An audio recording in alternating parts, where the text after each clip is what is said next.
Scenes may not be suitable for very young audiences. Parental guidance is recommended. Ang programang ito ay naglalabas ng sensitibong eksena at impormasyon. Striktong patnubay at gabay ng magulang ang kailangan. Mula sa programang may malayang opinyon, ang hataw sa komentaryo, walang sinisino, ang tamaan siguradong malalatayan sa kanyang gulpit de gulat na pagbatikos sa mga tiwali at abusadong nanunungkulang sa pamahalaan. Ang mali laging nilalabanan, ang tama ipinaglalaban. Narito na si Dad Julan Suras sa kanyang programa, Batikos, Gulpit de Gulat.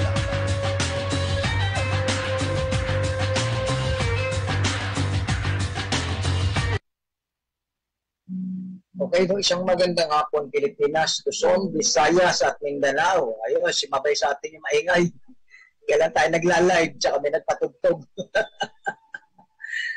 Okay, sige po, no, sa mga nakikinig sa atin, no, sa buong Pilipinas, Luzon, Visayas, Mindanao, at sa mga kababayan natin, mga buhay na bayani, ang overseas Filipino workers natin, no, shout out po rito sa Kakampi Online. Ang inyong kaibigan, kasangga, Junan Suras dito sa programa Gulpit de Gulat sa Kakampi Online. Ngayon po'y araw ng Martes, alas 2 hanggang alas 3 tayo ng hapon, no, sa ating programa Gulpit de Gulat. Ayan, na-assist sa atin sa studio, ayan si RV, no, katatapos lang ng programa ni Chinoy Public Service, no, si Carlos Chung, tapos si Mampe Pineda Nicodemus. Ayan, maganda yung programa nila kanina tungkol sa edukasyon na ikakay-kaagapay ng Kakampi Online, partikular ang Chinoy Public Service. Ayan, no. Ay nako, bayang ko, medyo masalimot ang pag-uusapan natin, mga isyong napapanahon, mga isyong pinag-uusapan, mga isyong hindi naluluma, no? Dahil ang mga nagsasalita, hindi nagbago, mga dati na, no? Tungkol sa mga pagbabago ng sistema ng gobyerno, pagbabago ng saligang batas o yung constitution. Ang tanong, mga kababayan, sino ba yung makikinabang? Ano? At ano ang pakinabang ng sambayan ng Pilipino? Kaya nga na sinasabi natin, sino mo ang makikinabang? Pero bago natin pag-usapan niya, mga kababayan, shoutout muna sa aking kumpare, kay Pareng June Ignacio Padanyog. Ayan. Ang aming ikangay magiting na broadcaster ng J&J CBS DWAD. Tapos, si Arvi Benaventura, si Engineer George Medina, si Dr. Arlam Villanueva, tapos si ex-chairman Bong Ramos.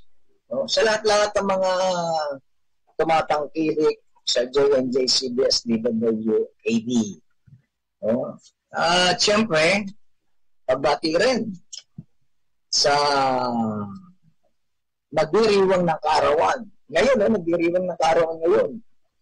Ang butihing anak ng ating kasama rito sa Kakampi Online, Cooper Naulugan, sa kanyang anak na nagdiriwang ng kaarawan ngayon, happy birthday, Charlene May Kahulugan. No? Happy birthday.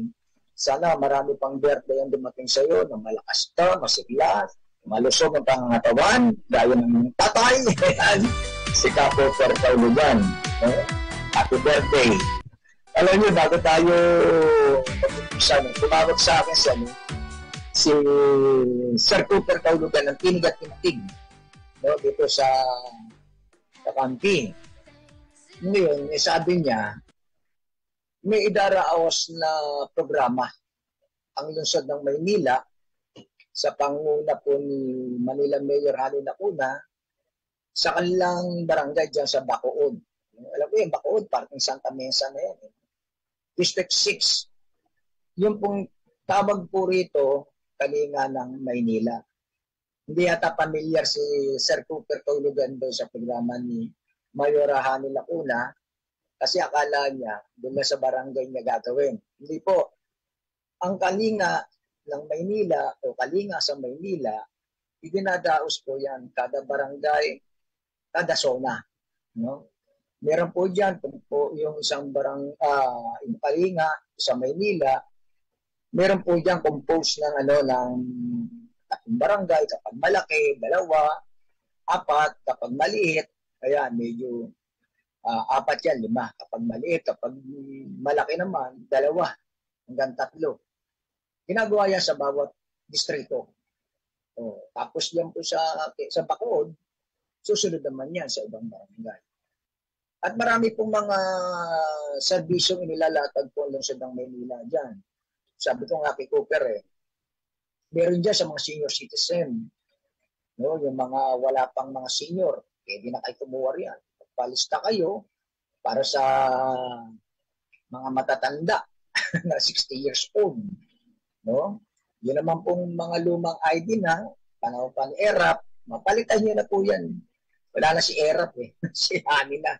No, iba kasi ID, ginagamit pa yung senior ID, yung kay ERAP Hindi po, no? Papalitan na po yan, gagawin na po kaya yan.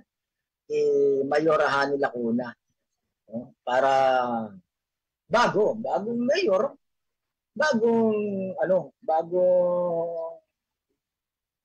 bagong senior ID. No?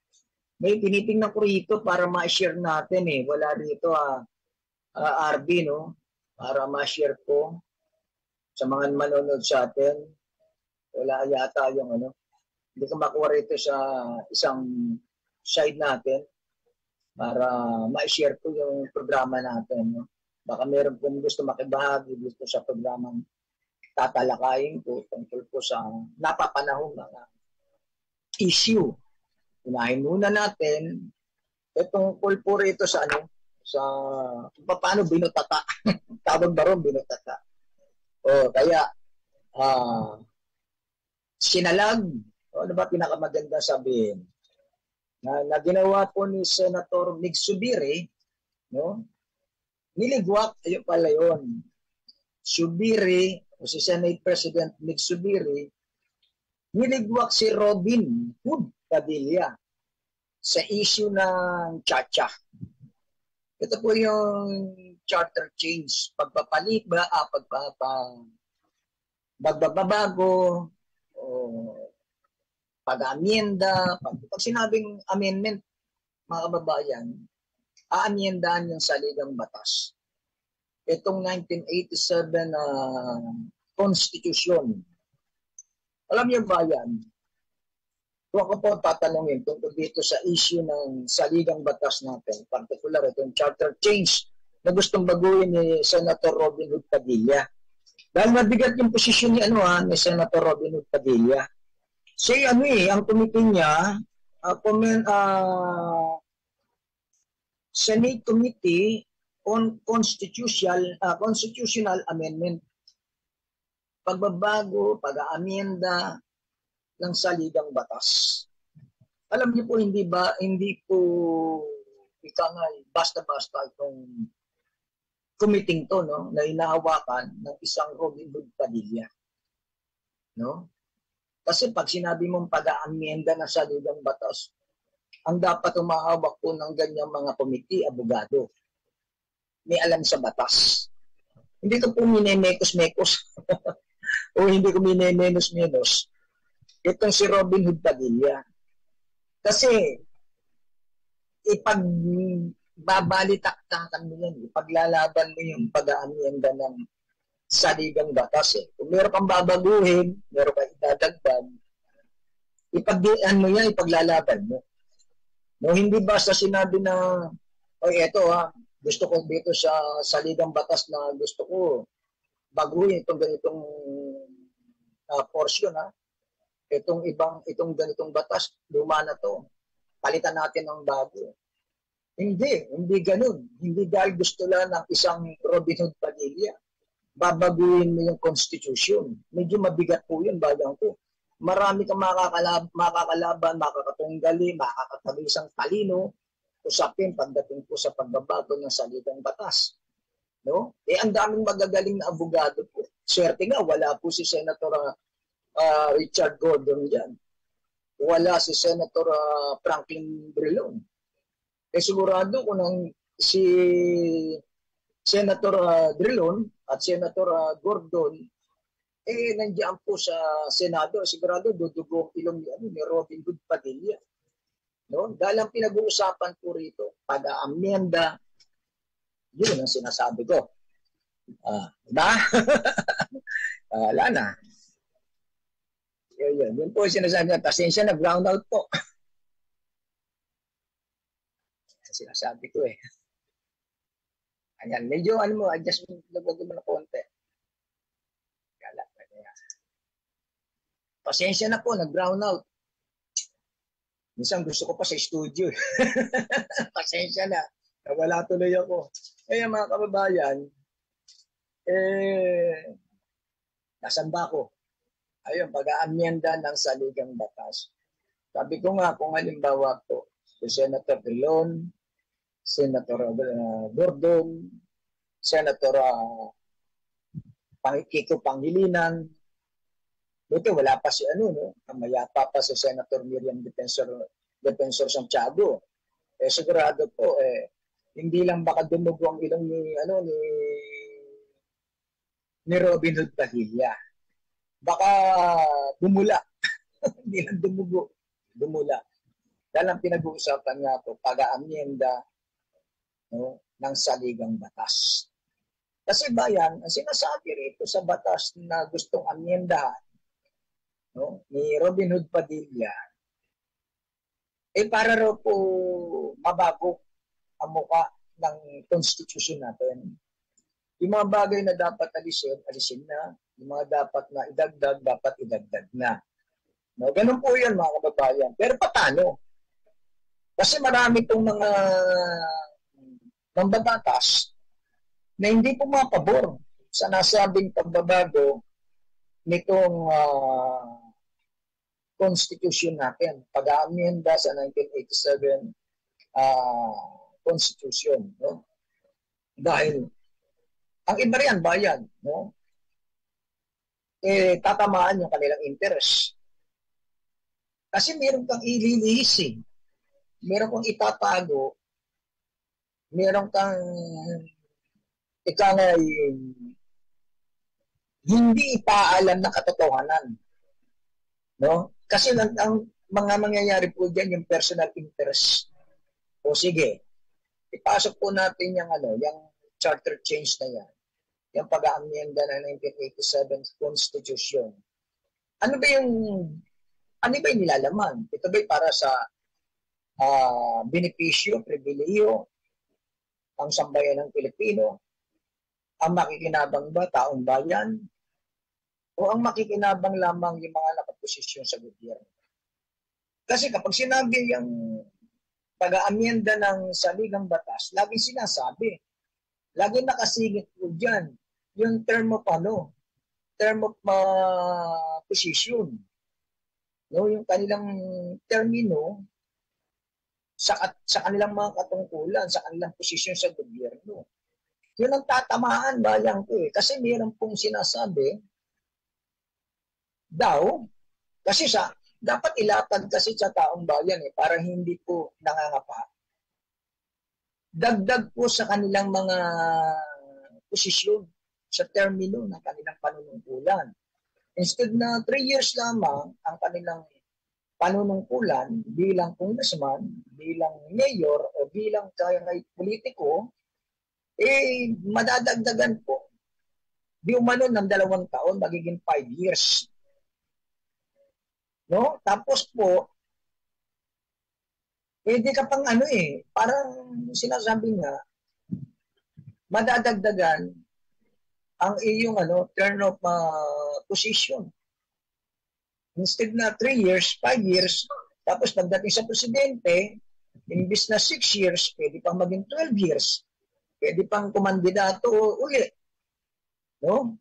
After nung 6 years, pwede pang isang termino, tapos mayroon pa sinasabi, pagbabawas ng kapangyarihan, pagdagdag ng kapangyarihan, ano po ba? Saan ba nakatuon yung tinasabi nga po nitong charter change. Ito po sinasabi po, people's initiative. No? Ang tao po ang ikangay mangunguna. No? Ito'y para raw po sa sambayan ng Pilipino. Pero kung titignan mo yung nilalaman, nung nasabing constitution, parang malabo at hindi mo alam kung saan ang direksyon, di ba? Nagkaroon ng balitaktakan diyan eh. Dahil ang gumawa niyang 1987 Constitution, hindi po mga trapong politiko. Sinala po yan, panahon po yan nila Sagisan, nila Joker Arroyo, kung baka nagkakamali, nila Senator Miriam Defensor Santiago. Lahat ng magagaling. Lahat ng mahuhusay. Talagang nilisa. No? Ngayon, ang sinasabi po nila, yan daw pong pagbabago ng saligang batas, mga kababayan, ang nakikinabang lamang daw po mga politikong gusto lamang namirmihan sa kanilang posisyon. Doon po nagkakaroon ng problema. Ano ang direksyon ng mga kababayan natin? Ano ang direksyon ng masabing batas? At saan papunta yung nasabing batas? At paano yung batas? No? At ngayon nga po, mayroon pong mga lumalatag na bumababa po sa bawat barangay na nagpapapirma po. Nagpapapirma sa bawat barangay na mayroon pong bayan. Ibig sabihin, kasi ang sinasabi nga yes or no lamang po yung usapan dito eh. Pumapabor ba ang sambayan ng Pilipino? May kalakip daw pong pera. Mayroon pong mga sinasabi nga po, mga kababayan, pero ayusin lang natin itong ating medyo bumabagsak po eh. Ayusin ko lang, medyo ayusin natin. Kaloko-loko yung natin, yung nagalaw kasi kanina, bumagsak. Ayan, no?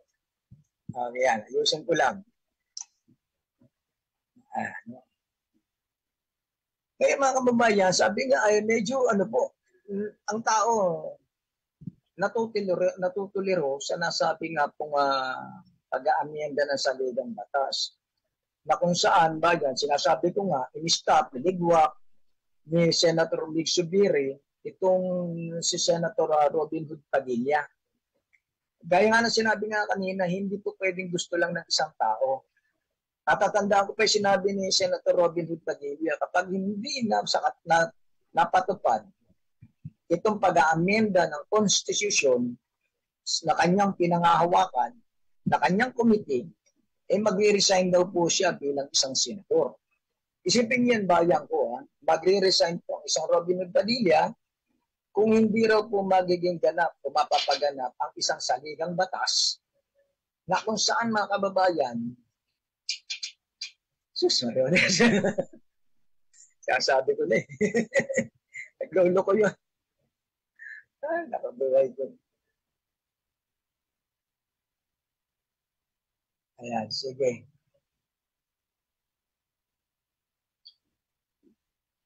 Ayan, sige po. Medyo nawawala lang po tayo, no? Ngayon mga kababayan, medyo ayusin lang po natin, Medyo, sige. Pabayaan muna natin yung nagulo tayo sa pansit.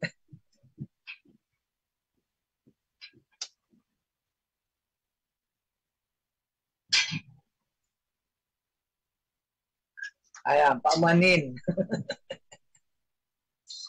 Ayan, tuloy na natin. Tuloy na natin yung ating pinag-uusapan.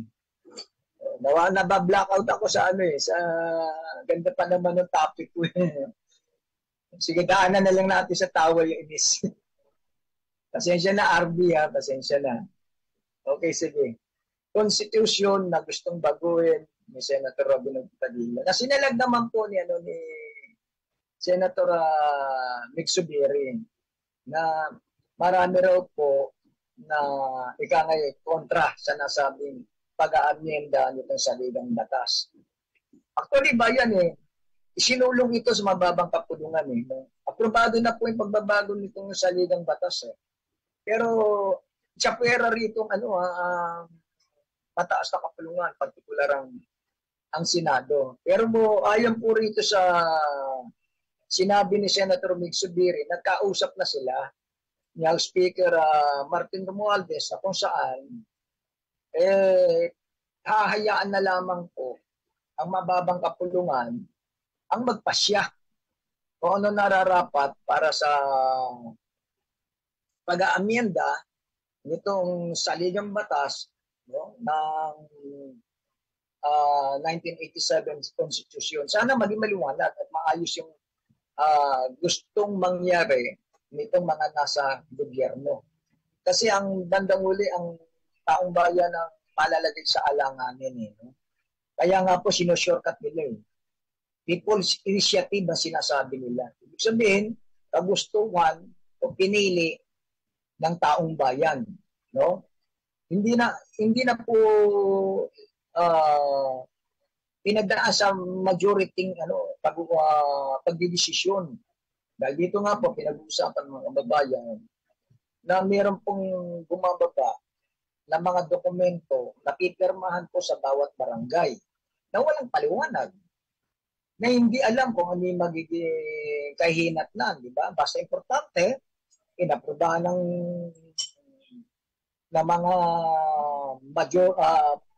nakakaraming Pilipino itong pagbabago ng saligang batas na hindi naman po pinaunawa o hindi pinaalam. Yun ang dapat siguro pong malaman. Yun po siguro dapat ayusin na hindi pwedeng sapilitan dahil lang nakasalalay rito kinabukasan ng sambayan ng Pilipino. Yan po yan mga kababayan, pag-aamyenda ng saligang batas na sana po sa bandang huli, nakinabang naman ng taong bayan. Hindi na mga politikong trapo. Hindi na mga politikong gusto lamang mag-ari-arian sa ating bansa. Yun po yun, mga kababayan. Ayusin lang natin. Medyo bumababa po yung ang ating ayusin ko muna po para maging malinaw. Kasi nangangawit ako. Ayan, para balanse. Ayan, hindi ko buti na lang hindi ko ma-share. Okay, sige po mga kababayan. Medyo nagkaroon lamang po ng konting pagbagsak ng ating monitor. Yun po yun. Yung pagbabago ng saligang batas. Bandang huli, taong bayan ang maiipit. Kaya nga pa, yung pong pag-ikot ng mga dokumento sa bawat barangay, siguro po dapat maging malinaw at dapat maging may transparent sinasabi nga po. Transparent, makatotohanan, tapos naiintindihan. Huwag kayo basta pipirma. Dahil ito po, marami pong lumalatag, na-ipopose sa social media na mayroon daw po mga dokumento na may bayad. Pipirma kayo na nakatunayan. Halagang 100 piso lang daw. Ganun lang ba yung halaga ng inyong karangalan, dangal? Para pipirma lamang po kayo napapabor sa gustong mangyari ng mga politiko na ito yung gusto natin na gawin. Ito kapalit ng karangalan mo. Ito kapalit ng mga pagpirma mo.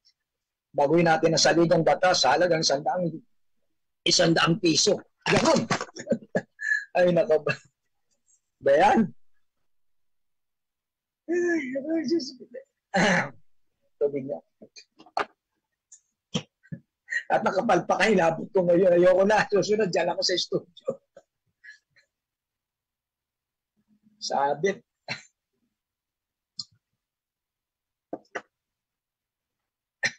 Sige, bayan ko. Shoutout mga kababayan pa man nagkakaroon ng...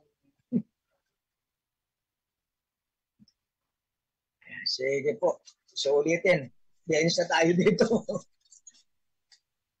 Ayan. Sige po, bayan. Pag-usapan naman po natin bago tayo sa... Ay nako, bagong taon.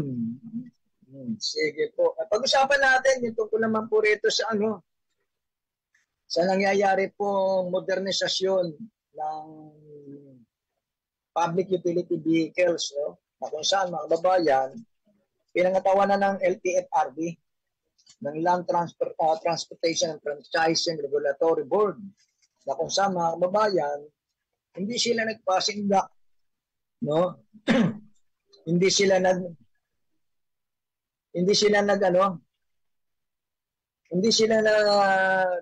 patakot sa protestang ginagawa ng ibang mga transport group na kontra sa jeepney modernisasyon.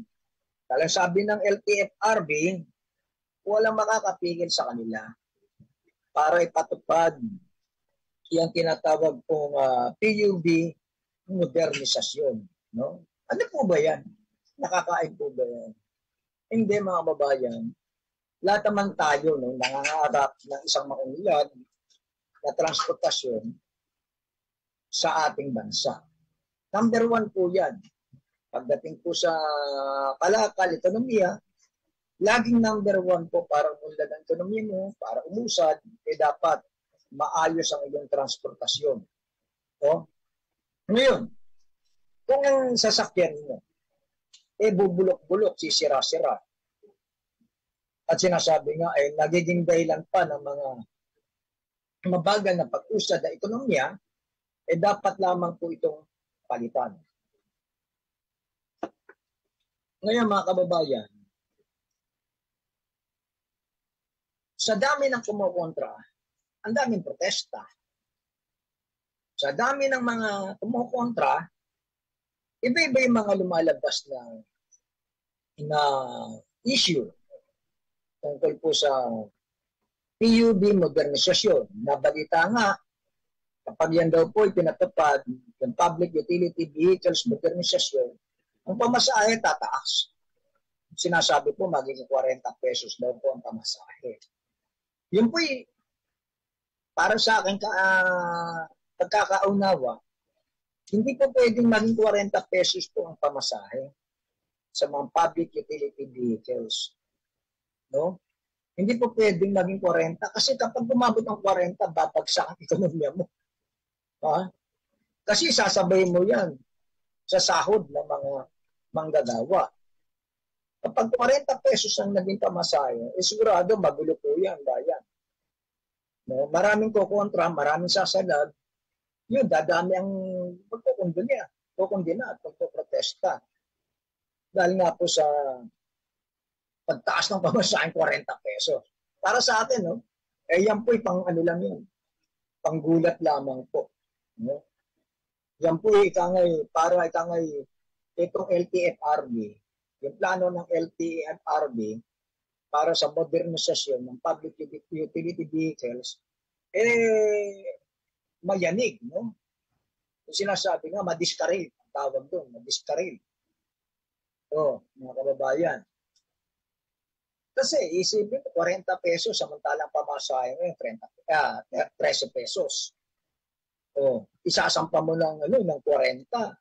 Dahil nga po sa itinutulak ng modernisasyon ng LTFRB para sa public utility vehicles. Madidiskaril. No? Maraming matatakot, maski na yung mga commuters, maski na yung mga pasahero. Sasabihin ako, ayaw na namin yan. Kahit gusto namin yung pagbabago ng sistema ng mga sasakyan na pumapasada sa kalsada, ayaw na namin, magiging mahal pala. Pagtsatsagaan na lang namin yung mga kakarag-karag, at least 13 pesos po yung pamasahe kaysa maging 40. Iyon, ang tawag po rin, pamblock. Nambablock sila, no, para madiskaril ang programa ng gobyerno. Alam niyo mga kababayan, sabi nga, mas maraming mga transport sector ang gusto mabago na yung sistema ng mga sasakyan pumapasada sa kalsada. Maging maayos. Sabi ko nga, willing naman ang mga pasahero na magbayad ng halagang 20 pesos. Diba? Kasi po yung doon po sa minibus na tawagin nila, ang bayad po dyan, 13 pesos hanggang 15 pesos. Ngayon, kapag malayo pa, nasa 20. No? Conforme po sa kilometro na itinatakbo. Pero minimum fare, mga kababayan, nasa 13 hanggang 15.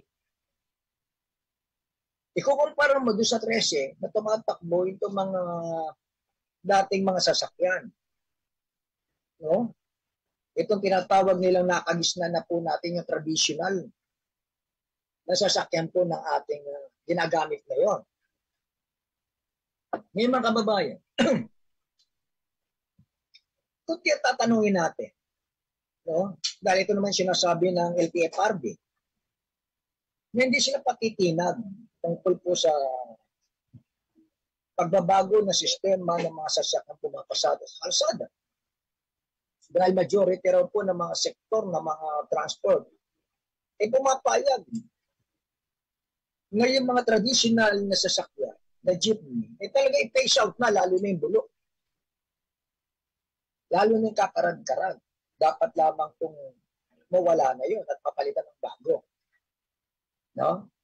Ngayon mga babayan, sino may ayaw nung nasabi ika ngay pagbabago ng sistema ng mga sasakyan tumatakbo sa kalsada? Mawawala ang kakarag-karag, mawawala ang bulok, mawawala ang pollution. Dahil mababago eh. Mababago. Pero yan ang ayaw eh. Ayaw ng mga taong maging maayos ang sistema ng mga sasakyang tumatakbo sa kalsada. No? Dahil sila nabubuhay lamang kung ano lamang yung gusto nila. Kasi katulad nila, yung mga sasakyan tumatakbo, kahit kakarag-karag yan, kahit bubulok-bulok yan, kahit sira-sira yan, sasakyan at sasakyan yan. Lalo na pagdating na rasawar. Magsisiksikan yung mga yan. Wala nang pipiliin niya kay bago, kay maganda, kay luma, yung sasakyan na yan. Basang pamasahe, 13 pesos. Kung ano yung pamasahe sa bago, pamasahe din sa luma.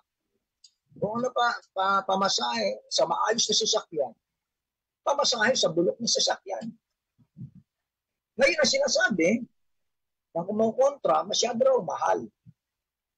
Nasa 2 milyon hanggang 2.5 milyon, 1 milyong maigit, 1.8, 1.5, gano'n eh, walang fixed na presyo. Pero mga kababayan, pinakinggan naman ng gobyerno, di ba? Yung mga grievances, yung mga hinaing ng mga chopper at operator.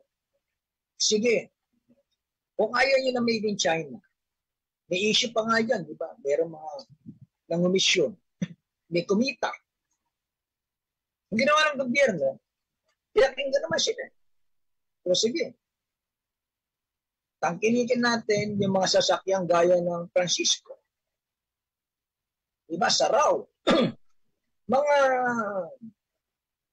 Pilipinong gumagawa ng mga sasakyan, ng mga jeepney, na higit matibay, no?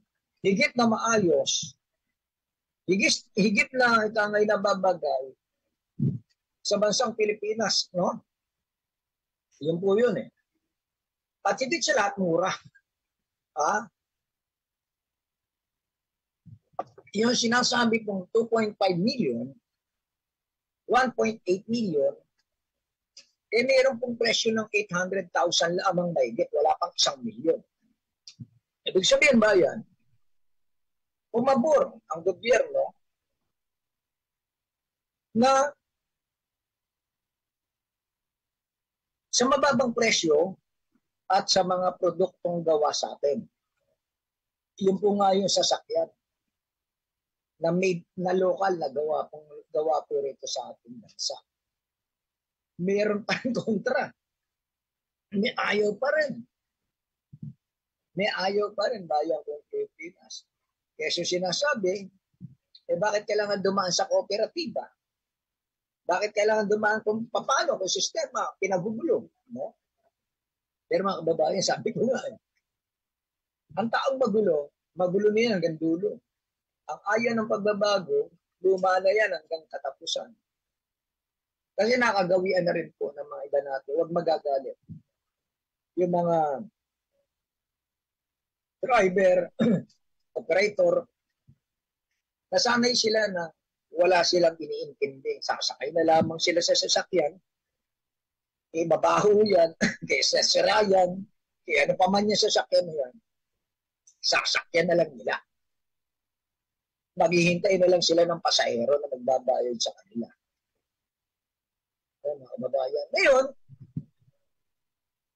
itong gusto po mangyari ng mga ibang mga transport sector. Kasi nasabi, hindi eh. Wala kami pambili dyan sa ganyang mga sasakyan. Mahal. Yun na nga po, pinadaan na nga po sa kooperatiba para may katulong kayo sa pagbabayad. Ayaw nyo pa rin. Binaba na rin yung presyo. Ayaw nyo pa rin. Oh. Kaya katakot-takot kong protesta. Ang LTFRB hindi nagpatinag. Tutuloy po nila dahil may kakampi naman sila itong sektor ng mga grupo ng mga transport na pumapapro sa kanilang mga adikain. Ano pagbabago, di ba? Nakikita mo lang yung ilan-ilan lang kumukontra. Gaya ng piston, gaya ng manibela. Dadalawang sektor ang kumukontra. Ilan ang sektor ng mga transport dito sa Pilipinas? Napakarami. Kumbaga sa 10, dalawa lang yung kontra. Pumapabor, 8. Kaya, malakas ang loob ng LTFRB na ipatupad yung bagong sistema ng sasakyan sa kalsada. Yung modernisasyon ng public utility vehicles. Itutuloy nila. Wala po kontra. Patibayan na lamang po ito ng prinsipyo, paninindigan, kung ano yung gusto.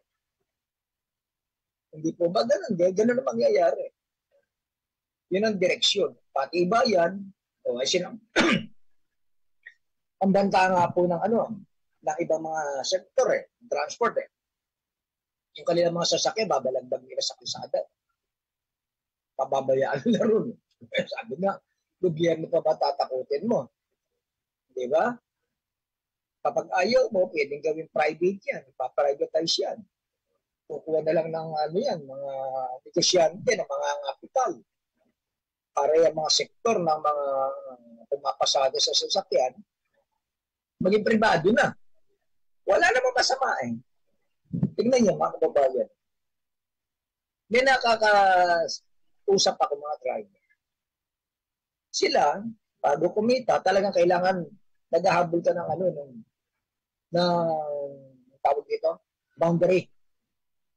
No?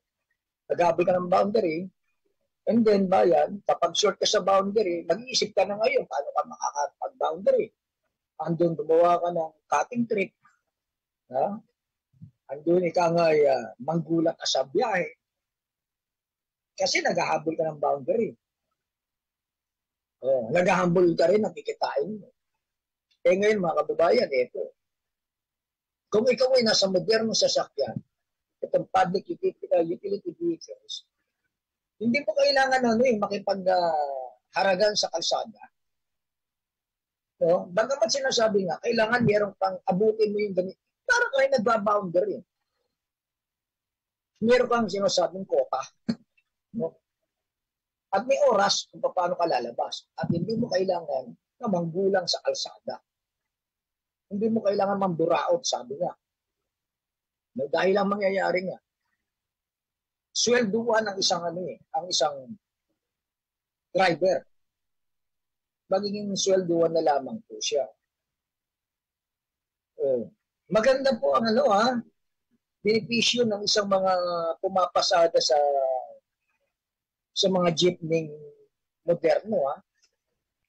Kasi po, meron ka regular na sahod maging pasahuran ka na.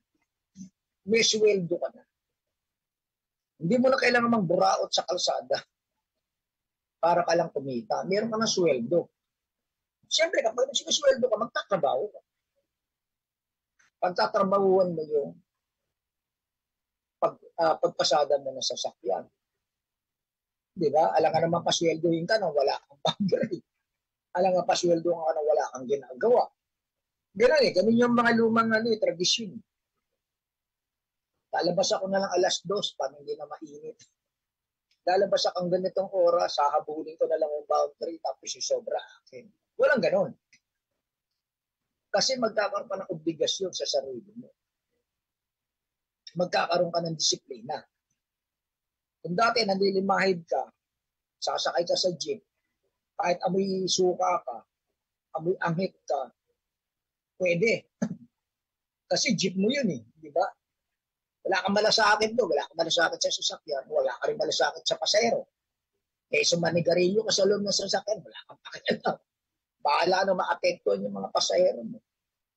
Sabi ko nga, kahit madumi pa mo, madumi kamay mo, madusing ka, hindi ka naliligo, amoy hangit ka, pwede. Dahil jeepney mo. Di ba? Yun yung lumang tradisyon ng pumapasada. May sa bagong tradisyon, itong jeepney, public utility vehicles, mga kababayan, hindi na pwede yun. Matututo kang maligo. Matututo kang mag-ayos ng katawan mo. Matututo kang magsapatos, magpantalon, mag-polo shirt. Oh. Yun, matututunan mo yung mga bagay na magiging disiplinado ka. Hindi ka na magkaka-acting trick. Dahil disiplinado kang driver, meron ka ng benepisyo sa nasabing ito may pagbabago ng sistema ng mga pumapasada sa kalsada, particular ang public utility vehicles.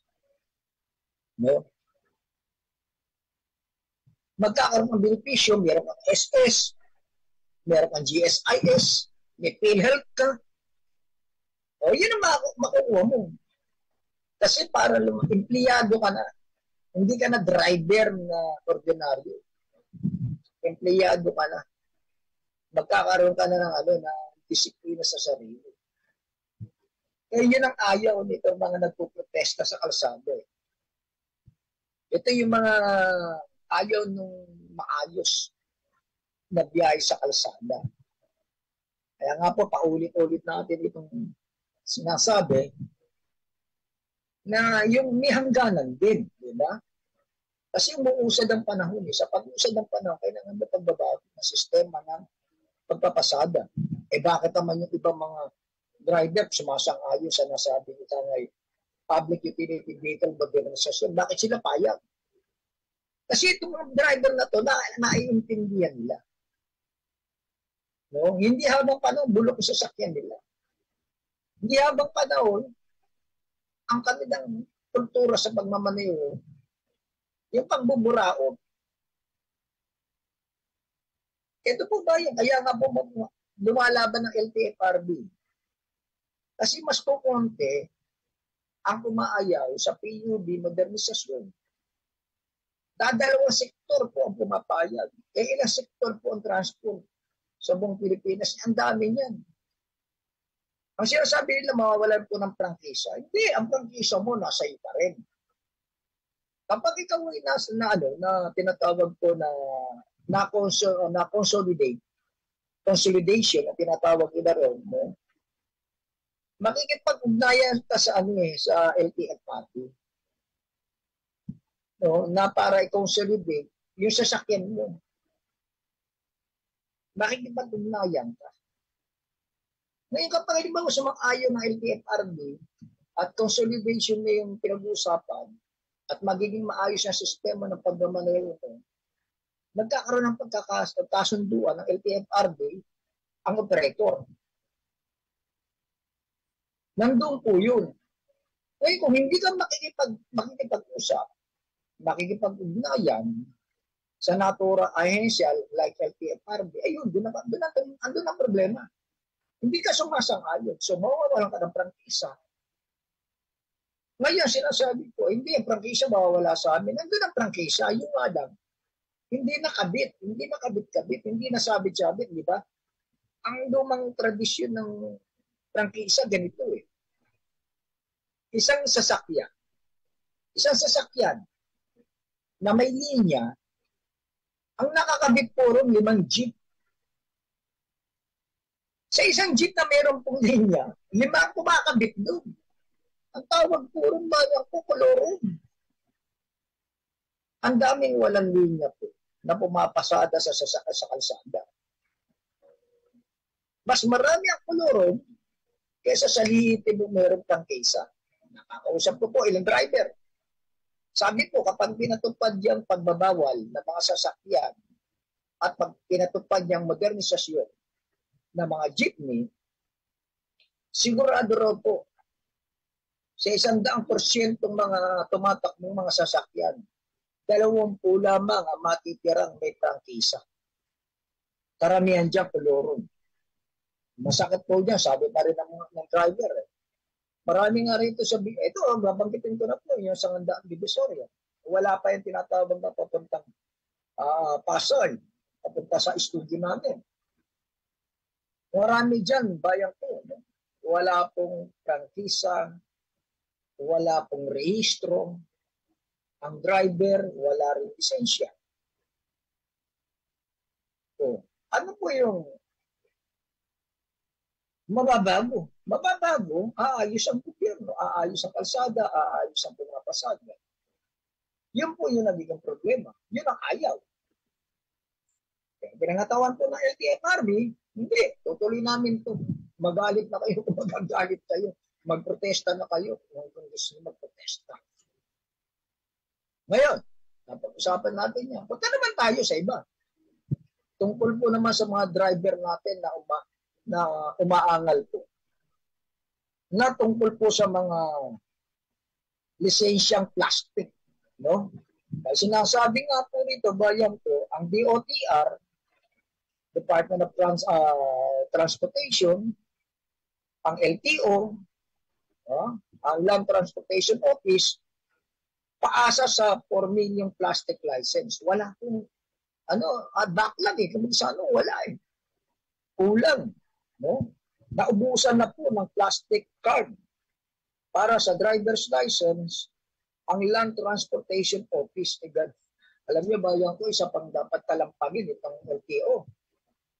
Ang pagkuha po ng lisensya, sa LTO may bayad. Bayan ko. Hindi po libre. Ang taas nga pong kumuha ng lisensya ngayon. No? Pag kumuha ka ng lisensya, ang taas eh.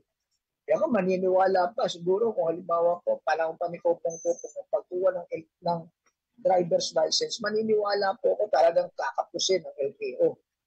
Kasi magkano lang po ang pagkuha ng lisensya noon, di ba? 150, 300 pesos eh. Hanggang naging 800 nga po eh. Student permit pa lang, bayan ko. Ngayon, 1,000. 1,000 ang pagkuha. Tapos nagkaroon po ng na kategorya. Kukuha ka ng lisensya. Dati kapag may lisensya ka, pwedeng magmaneho ka ng motorsiklo, pwede ka magmaneho ng kotse, jeep, van, truck, professional ka na. Ngayon, bayan ko. Iba. Nagkaroon ng kategorya. Kung motor lang ang dala mo, pang motor lang yung lisensya mo. Magkano ang pagkuha ng lisensya? 1,000 rin bayan ko. Nasa 4,000 yata. Ang patatakbuhin mo lamang, motorsiklo. Pag dinagdaga mo pa ng jeep yan, ginawa mo pang kotse yan, additional na bayan. Kung ginawa mo pang truck yan, ginawa mo pang heavy equipment yan, lisensya mo, mas lalong mahal. Ngayon bayan ko, ano ginagawa ng LTO? Bakit yung kinakapos na uubos yung plastic card ng driver's license? Ibig sabihin ba, di ba PBC yun bayan? Ngayon wala raw po, ubos. Anak ng kulang. Ano ginagawa ng ahensya nitong LTO? Tanggap na sila ng tanggap ng pera. Tapos pagdating po sa tunay na serbisyo, makataong serbisyo, kulang sila. Di ba? Kasi po pinag-uusapan dito, bidding eh. Tingnan yung mga katarantaduan niya, isa po yung dapat baguhin dito sa sistema ng gobyerno. Di ba? May bidding eh. O sino gagawa ng mga lisensya? O bidding, pataasan, pababaan. May budget po ang LTO eh. Gobyerno to pero may bayad eh.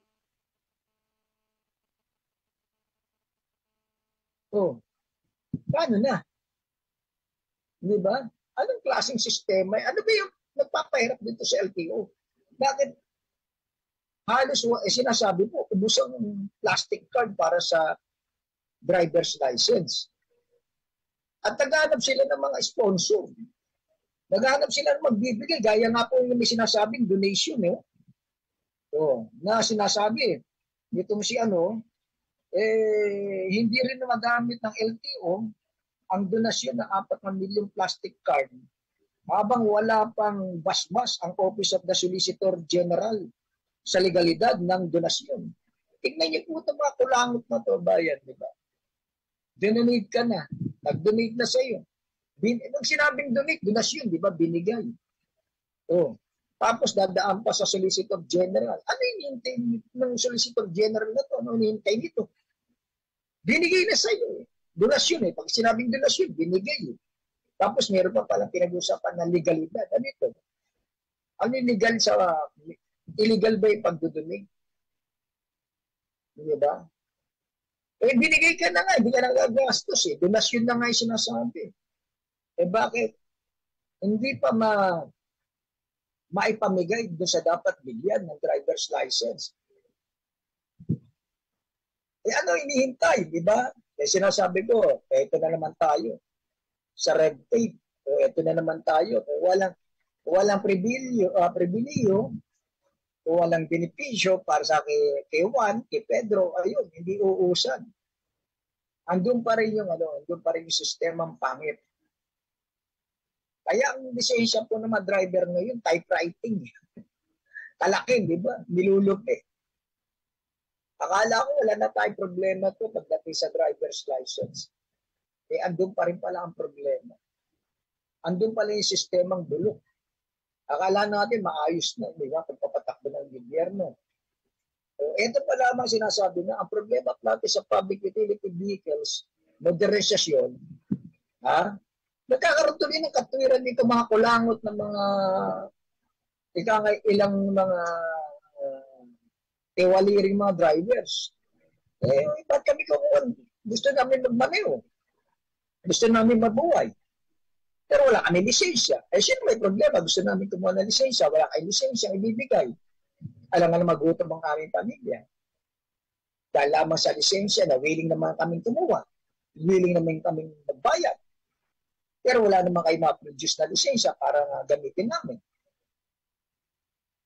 Asan ang problema rito, mga kababayan? No? Sabi nga, donasyon na lamang. May pinag-uusapang panlegalidad. Ano yun? Napipig? Baka na siguro lang iniisip ng SOG ng Solicitor General. Teka, baka ba niya tatanggapin natin 4 milyong donasyon na plastic license na yan. Baka mamaya mayroong mga fake na 10 milyon. Nagamit siguro, baka yun. Diba? Sa palagay ko naman ba yan? Kapag inaral mabuti yan, hindi na kailangan sigurong matagal. May mga kondisyonis naman yan sa pagbibigay nitong donasyon na plastic license na ito. Kaysa talagang maraming driver. Dati, ang problema lamang, yung plaka na sasakyan. Diba? Bulok na yung sasakyan mo, bulok na yung kotse mo, bulok na yung motor mo, wala ka pang plate number. Backlog din, wala. Ngayon, nalitas yung plaka. Ang problema naman, itong lisensya. Anak ng kulano, hindi tayo pasulong.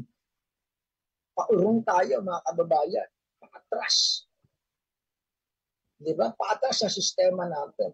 Hindi tayo pausan. Hindi tayo uunlad, sabi nga. Ano inihintay natin? Ano mangyayari, mga kababayan? Ay, nakabayan ng Pilipinas. Ang oras natin, alas 2:59 ng hapon, ngayong Martes. Paumanin po, no? Nagkaroon ng mga problema itong ating monitor. Nandun bumagsak, nandun nawala ng ilaw, nandun may dumaang pusa, marami po. Paumanin ko, kaya paumanin yung unang portion po ng programa natin. Sabit-sabit po tayo. Di ba rin, next time po, diyan tayo sa studio para na problema. No? Pag-usapan po natin. Pagkulama po, dito ako, alas 3 na, alanganin. No? Tungkol nga po rito sa ika nga'y pipigain ang Starbucks. Alam niyo ba yung Starbucks? Yung Starbucks po yung bilihan ng kape na masarap. Yung inuman ng mga sosyal na umiinom ng kape. No? Kasi yan palang Starbucks, hindi pala nila kinikilala yung batas ng senior citizen diskwento. Pati sa mga PWD.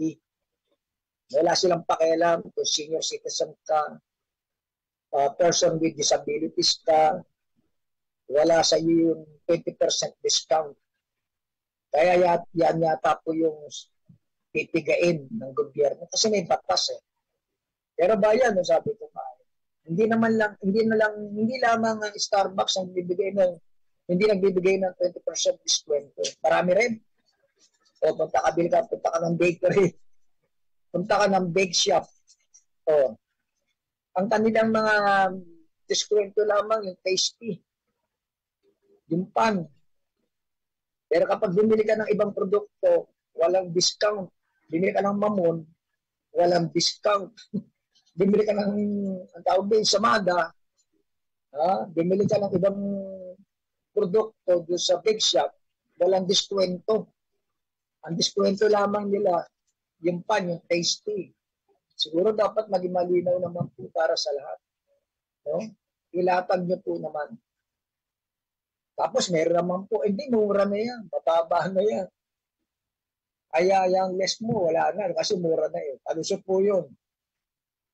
Yung tinitinda nila lang murang paninda, dahil mura na yun, wala nang less 20%. Lalo na yung tinatawag na buy one, take one na tinitinda na produkto.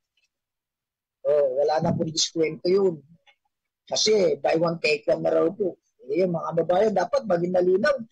Siguro, meron namang kumakatawan po sa mga senior citizen, no?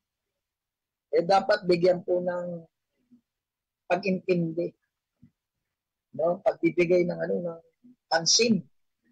Maging malinaw po sa mga senior citizen yung kanilang pribilehyo, yung kanilang benepisyo. Ano ba yung hindi pwedeng bigyan ng diskwento? Minsan wala pong 20%. Minsan 10% lang. Minsan 5% lang. Maliwanag po yung 20% eh. Siguro magandang pag-usapan po sa susunod. No? Diyan po tayo sa studio. Para wala tayong mga pagbabalang dahil nga po ng kagaya kanina, paumanin po. Nasa labas tayo, paumanin po. Nakikitira lang tayo. Kaya po, anong nangyayari? Ayun, kahit mabalagbag yung trabaho natin, balagbag tayo. Okay mga kababayan, no? Gulit, pinasasalamatan ko si RV, si Ma'am Pepe Neda Nicodemus. Abangan niyo po yung susunod na programang Tinig at Tintig ni Sir Cooper Taulugan. Ito po yung kaibigan, katropa, kaidyo ng Sura sa programang Gulpid de Gulat, sa Kakampi Online. Maraming salamat, RV. Mabuhay ka.